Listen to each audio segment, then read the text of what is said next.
Hi, my name is Nicole Golf, and I'm here to talk about my big takeaways about my interview with my SLP and conducting an FBA.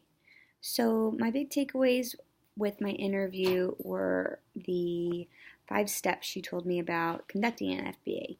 So, the first step was identifying the problem, and that's always the biggest concern, whether they're in a general education classroom, special ed classroom. You need to have a behavior to identify and conduct an FBA. So observing the student in different settings is very important. If it's at school, how they act in the classroom, how they act in lunchroom, different things like that. Step 2, collecting information to determine the behavior.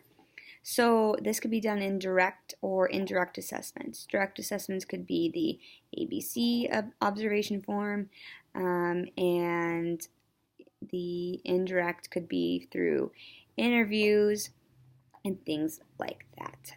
Let's see, interviews from the student, the parent, teacher, paraprofessional, anybody like that. Step 3 would be categorizing the behavior. Once you have decided on what the behavior is, you need to take a course of action and identify maybe what's the best form of hypothesis that you can do. So once the behavior is identified, starting to create a plan that will best work for the student. And step 4 is planning an intervention. So after the behavior has been analyzed and you have an idea of what you want to do, you need to start identifying what modifications can you do or change, eliminate to stop that behavior that you're trying to avoid. And then the last one, step 5, is evaluating the effectiveness of the plan. So data is collected and analyzed, seeing if it's actually working. The last step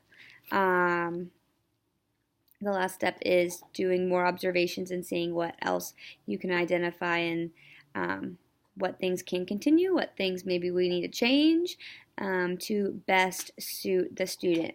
So how I'm going to apply what I've learned from my interview with my SLP and to help with work with students on the spectrum is using these steps to better prepare myself for an FBA.